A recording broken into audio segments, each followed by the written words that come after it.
Being my absolute favourite Pokemon, I wanted to answer this question. Could you beat Pokemon Emerald only using Wurmple?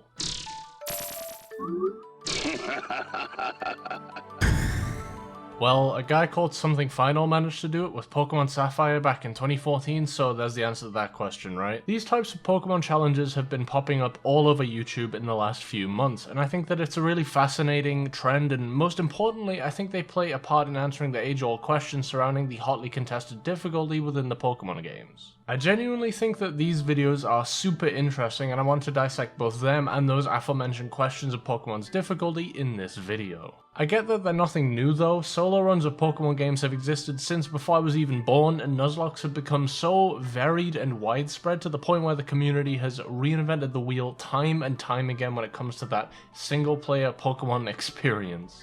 Now, I'm sure there's been video essays on this kind of thing before, but in this one I really wanted to delve deep in terms of understanding why I feel these opinions on difficulty in Pokemon tend to get a little warped, and to get to the bottom of why the difficulty in Pokemon is the way it is, and why these perceptions can be a tad skewed in my experience. That might sound confusing at first, but let's start off with when these complaints started to rear their head, and don't worry, I think there's a lot of merit to them. Google Trends will tell you that the search volume for Nuzlocke peaked at 2 points, October 2013 and August of 2016.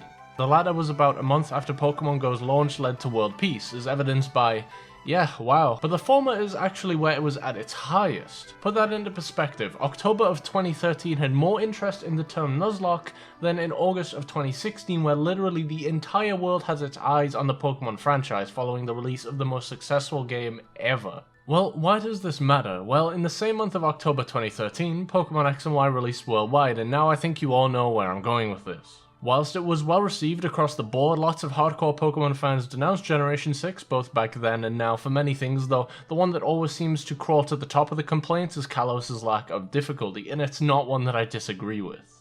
X and Y are extremely easy games, and it's no wonder that alternative ways to make them more difficult peaked at its launch. But why was X and Y seen as so easy?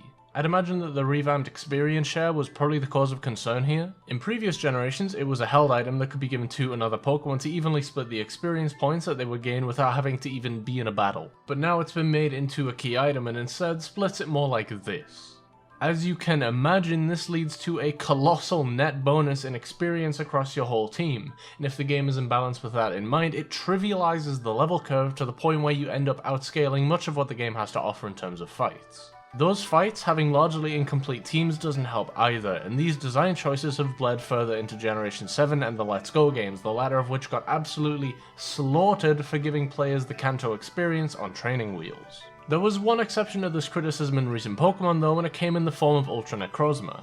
A gigantic brick wall for most players. Just go ahead and watch compilations on YouTube of the first encounters with the thing, and you'll see players get decimated by it. It's a massive uber-tier legendary Pokemon with further increased stats, incredible type coverage, and a 200 base power Z-move that ignores abilities, and its own ability is one that reduces super effective damage by a quarter. So how did I get around it? Well, earlier this year I streamed a Dark-type Mono run and just poisoned the thing. On my initial playthrough I cheesed it with my Drifblim and Minimize. Ultra Necrozma is interesting because despite being in a game which is fairly standard in terms of difficulty for a Pokemon game, Ultra Sun and Moon were praised by a large number of fans for a boss like this. Whereas in most games, a difficulty spike like this would be met with unanimous criticism. Even though I've just told you that Ultra Necrozma was difficult because of the mechanics surrounding it, my experiences were rather simple and to the point, but only because I thought outside the box, which is what Necrozma forces the player to do. It's a Pokemon that 99 times out of 100 you won't be able to brute force your way through. It's a switch up from the typical Pokemon super effectiveness formula, which is what makes these games so easy in the first place. They've always been made for kids, and it's no surprise that Pokemon games rarely betray that game design in pursuit of difficulty. Competitive Pokemon would be inherently awful at a glance when you look at how heavily it relies on random chances and RNG dice rolls, but it's so popular in spite of that, because outplaying your opponent within those rules is a fun game in itself.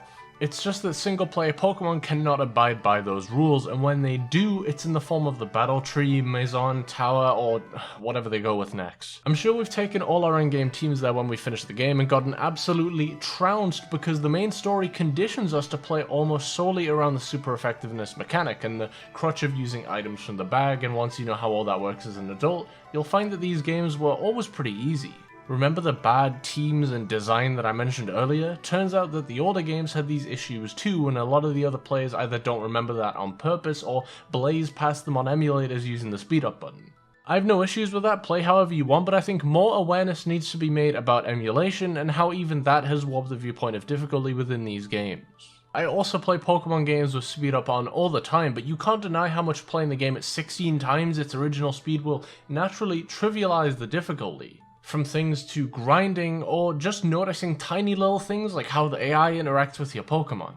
The new experience share does make the newer games easier, and I'm not going to deny that, but all it really does is mitigate the grinding in a JRPG, something that most players want to avoid, as evidenced by the use of the speed up button on emulators, which hadn't spread to the 3DS games until a good couple of years ago. And at this point, I think we've covered the experience share, the AI, as well as the fact that Pokemon rarely forces the player to think outside of the rock, paper, scissors like easy to pick up super effectiveness mechanic. Which brings us to the fourth and final and arguably most important point in this whole discussion, which is the question of player choice. You'd be surprised as to how much I've heard the argument time and time again that things such as Nuzlocke and other Pokemon challenges exist to supplement the lack of challenge in the actual games, and I'd completely agree, but I don't think that has anything to do with flawed difficulty in the newer games. Do you ever notice that these Pokemon challenges that crop up on YouTube almost never cover the newer 3DS games outside of Nuzlocke and instead focus on beating the older and allegedly more difficult games that get praised over the newer ones for being more difficult and therefore better? It's not like it's impossible to modify the newer games to solo run or self-restrict yourself either, especially in 2019. Furthermore, since the inception of many other non-Pokemon series, we've had groups of players dedicated to self-imposing similar restrictions to Nuzlocke. To me, I think a good example has to be Mega Man. Those games are a bit tougher than your average platformers and still have a large scene dedicated to playing them without using any special weapons, or even beating entire games without taking any damage. Are those games now somehow easy because people are playing them that way, or is the more likely outcome that hardcore fans want a way to play the same games in a different way? Pokemon has the advantage of being able to do this organically in a ton of ways outside of community-driven challenges due to the increase in variables. You got mono runs, solo runs, choosing not to use any items, and running away from all those wild battles are a few things that we did as kids on accident to make those games more difficult. So naturally you're going to come back to these games thinking they're a lot easier at the age of 20 with your vast knowledge of which Pokemon are good or not and how to build a balanced team around their types and the gym leaders, which you already know the types that they're going to use ahead of time. You might not even realize that you play like this nowadays, but again, it's only natural that this thing is going to happen. So really, what was the outcome of all of this? In conclusion, Pokemon games have always been easy as a result of their intentional design around the super effectiveness mechanic being easy to pick up and hard to master. Well, for a kid anyways, we've just gotten older and better understand that type chart as adults. Additionally, bosses like Ultra Necrozma are a fantastic change of pace from the type matchup system which is drilled into us throughout most of the game, forcing players of all ages to take a step back and think outside the box. The popularity of emulation within the community is fantastic for allowing fans to revisit older games that almost never get re-released and to create modifications for, but it also opens the doors to Pokemon fans falsely perceiving difficulty when they blaze through the older games at breakneck speed, which was not how they were intended to be played.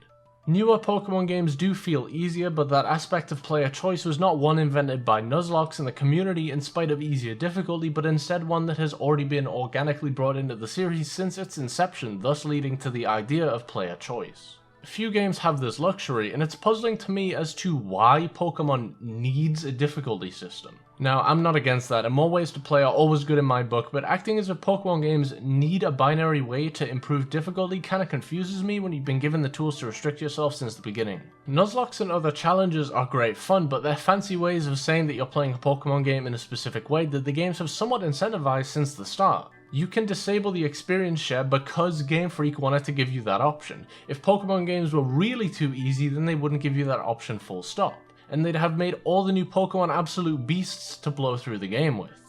Bad Pokemon exist for a reason, and I love challenging myself in small ways by catching those obscure creatures in my replays of these games for a fresh experience.